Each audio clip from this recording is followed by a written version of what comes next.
and this is the summary of my personal best leadership project with Ruth Diaz and the Returning to Compassion model. When we started this course, I didn't know what to expect. When we began with the SLPI, I will admit my skepticism, but kept an open mind. That is, until I was completely blown away by the results of a quiz that I thought was rather arbitrary. In my results, there are 4 main categories in which I ranked myself highly, but which my peers put me at a solid 3. I knew that these were areas that I needed to be mindfully aware of in my development of leadership, and tried to keep them strongly in mind when going through our coursework or learning about leadership all over the world from my classmates' stories and struggles I would have never known, or never have been able to challenge those questions in my own strengths without that perspective. Those 4 areas were: publicly recognize alignment with values, asks what can we learn, provides leadership opportunities for others, and shows others how their interests can be utilized. As I tried to come up with a topic that could lead to further awareness of these areas that needed improvement in myself, I thought, who better to work with than a certified counselor and close friend who is deeply in need of help with her treatment model, the Return to Compassion model. Ruth Diaz and I met while I was at the State Psychiatric Hospital for the first time doing some mural work for the state. We immediately felt a connection over ideas of rebirth and cleansing and acknowledgement of the past, which was inescapable in a facility that was founded around 1900, but also making that acknowledgement a guide for the future. We immediately became fast friends. Years later, I've watched her work grow and pull in more people. However, she still struggled reaching a larger and more universal audience. This is where I thought my leadership project would be a great place to fit in, not only to be useful for my own learning, but to help a good friend as well. Our original stated goal was that I would help create a YouTube channel, which would feature explanations of the model. This is where things started to go off the rails, and I feel our work in this course has actually become more applicable. It seemed within moments a YouTube channel had been taken over by a complicated, overproduced video that actually cost her over $7,000. And even when I watched it actively with her on the phone, every 15 or 30 seconds I would pause the video to ask a question like, yes, I love the graphics, but who is the demographic? Or when she'd argue that the marketing hire had cut it down to make others curious about the additional information, the questions regarding my already confused end goal for the product kept getting deeper. And it became more and more evident that Ruth did indeed have an amazing understand of the push and pull of the human dynamics, and this idea could be incredibly helpful for those to navigate conflicts, but applying it, and in a business sense, which is where my focus was clearly not thought out. We continued to work together, and as I tried to slow her down just to answer those simple questions so we could start developing the basic content for the channel and as a base knowledge to grow from, there's word about a Kickstarter they're starting at the end of December with a goal of $50,000. She's assembling a team of interns and has rented an entire upper floor in a Portland apartment building as a base of operations. She spent hundreds on licenses to produce the work, but there's nothing concrete to produce. This is when I realized it was going to be necessary to really address some of the leadership tactics that we've been discussing and working on. It's always a challenge to redirect someone with passion. And redirecting someone with this much passion on a topic of their own creation that they have been steeped in for years was incredibly daunting. Our discussions about Walt Disney came to mind. What stuck with me through those various presentations, readings, and especially learning more about Walt was that positivity and an open mind to others' input, or a different route to the same goal to make it easier for them to complete, or understand what might be necessary more than not. especially in the case of Walt, who dreamt the impossible and could motivate practically an army to raise a dream simply by not giving up and always seeking those who could offer a challenging perspective to make the end product more universal. My SLPI goals of provide leadership opportunities for others and show others how their interests can be realized suddenly had become far more relevant in the situation.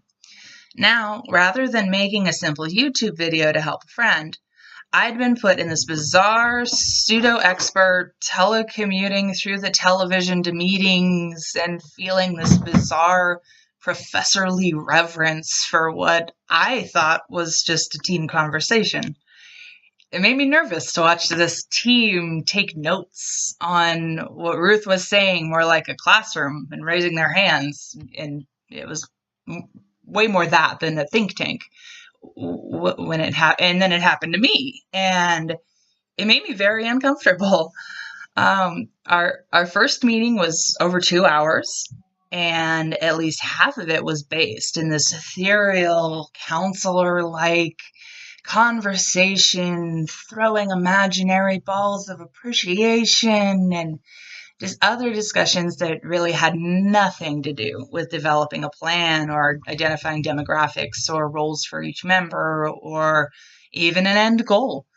There were then 2 big events that I feel I really defined my growth through this project, and actions that I'm really proud of as a leader, both in the group meeting and establishing that necessary anchor, which I hope I did.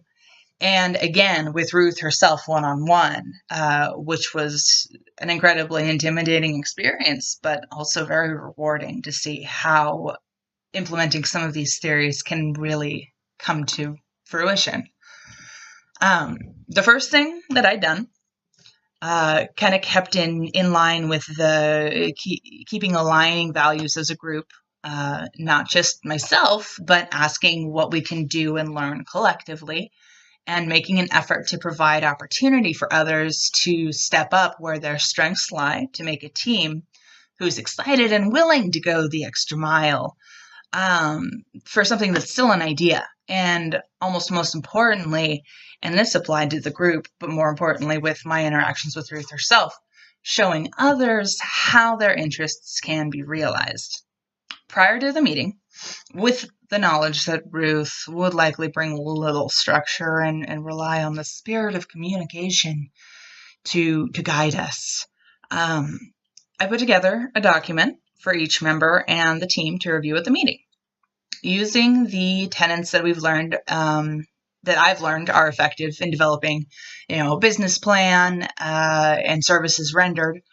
I needed to break it down to the level that she would be speaking at, and also make it relevant enough to those who are joining the team and participating, but most importantly, who were new to the concept, and to make that document really capture their general understanding of the project and the concept itself, to help me understand the best way to teach these tenets, not only to teach the team, but to understand what a newcomer's perspective is and how framing these videos and framing these presentations is going to be most helpful.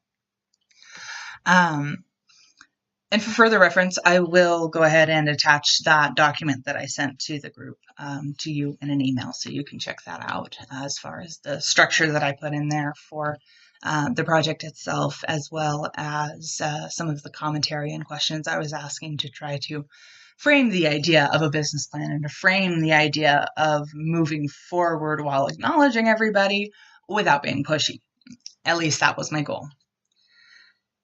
Of course, I introduced myself, but was quick to bring up the document and to try to steer discussion to the highlights of it, to at least get the members thinking about what the model means, where it lands as most applicable in their minds, but most importantly, how they see themselves fitting into its realization. I put together a general header question, which what I hoped would be a discussion, start, and just to see how they fit in, and they started very simply. The first one was, if RTC had a mission or thesis statement, what would it be? Or probably the most important set of questions, which followed that, what is the actual service that's being provided, and who is the initial key demographic? Who are additional demographics the curriculum could be modified for? What demographics are most profitable? And which demographics would be easiest to modify the curriculum for their specific needs with existing material?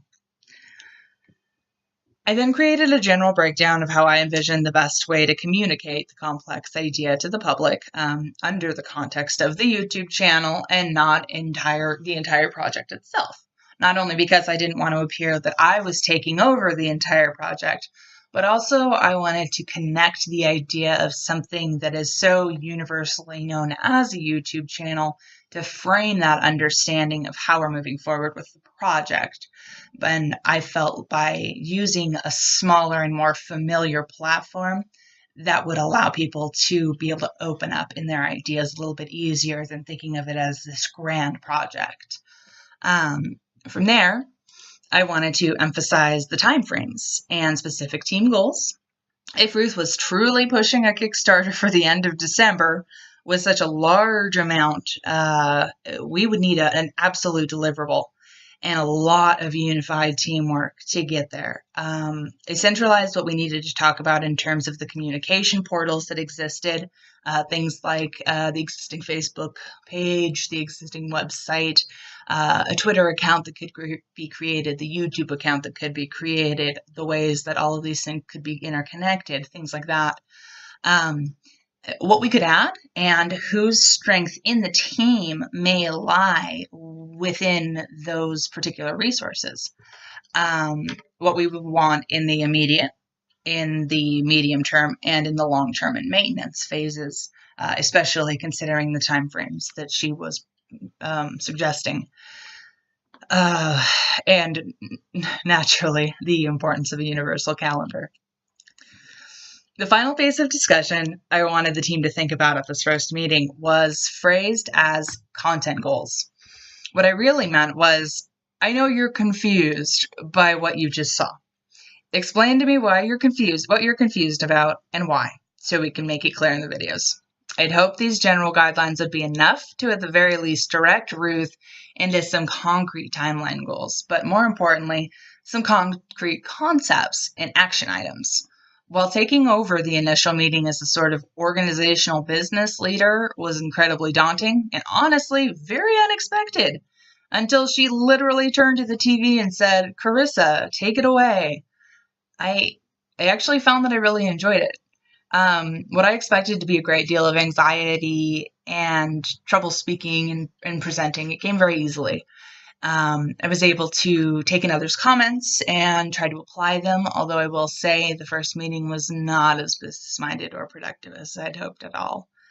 The second big learning piece for me personally was having to stand up in leadership and not allow myself to be steamrollered just because it wasn't originally my idea, or I don't feel like I have the right perspective to offer substantial guidance, or I'm being disrespectful by saying anything. All those things did get in my head. I just was able to come forward and say it. And a lot of the things we've talked about have helped me identify that. And when Ruth and I spoke on the phone a few days later, that was when that came into play, and I really had to get real with her. It was terrifying. She was going on and on about the spirit in the room and a broken mirror that had been delivered and the emotional connection that everyone had made, but absolutely nothing in regard to what needed to be done to make this a viable and profitable idea. So I respectfully slowed her down and was as direct as possible about the demographics, what the marketing folks had said, questions that should have been answered before the idea ever formed past a doctoral thesis, and I had no luck. Until something wonderful happened.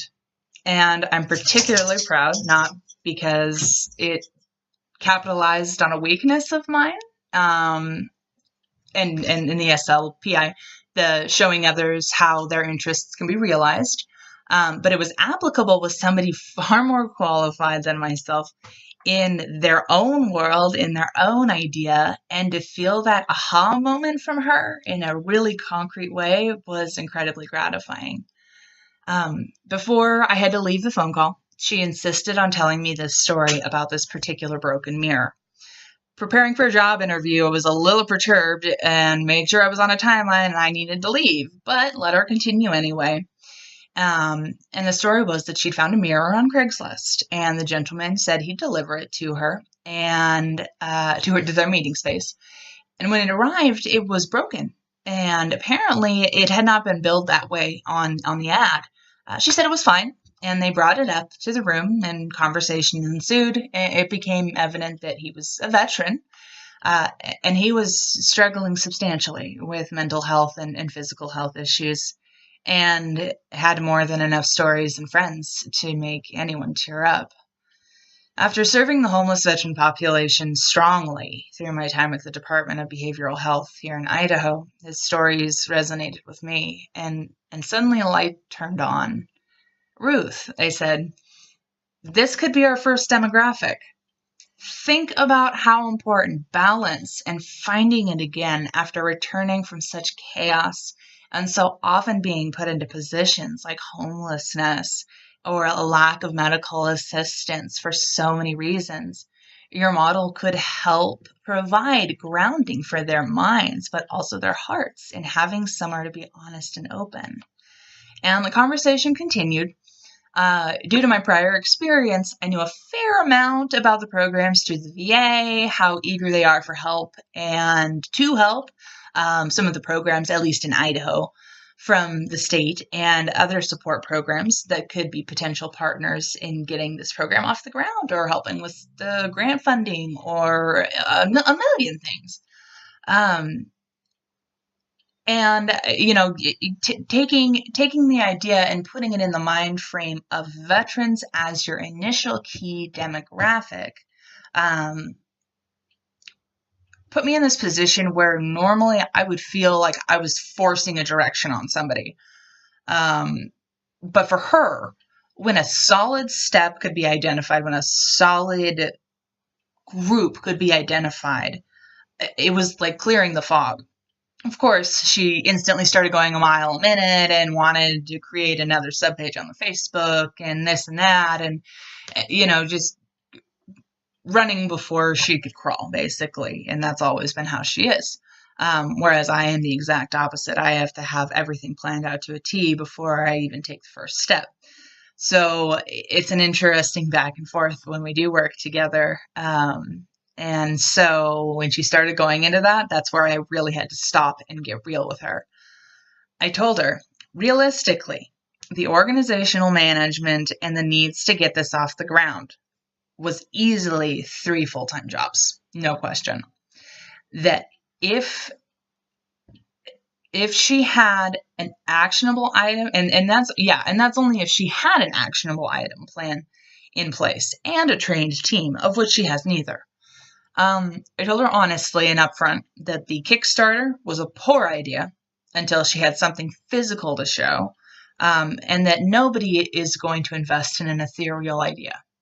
And she came back to me with the argument of, oh, well, we have posters if you donate so much, or you get a sticker if you donate so much. And while that's a great notion, you're not selling a poster.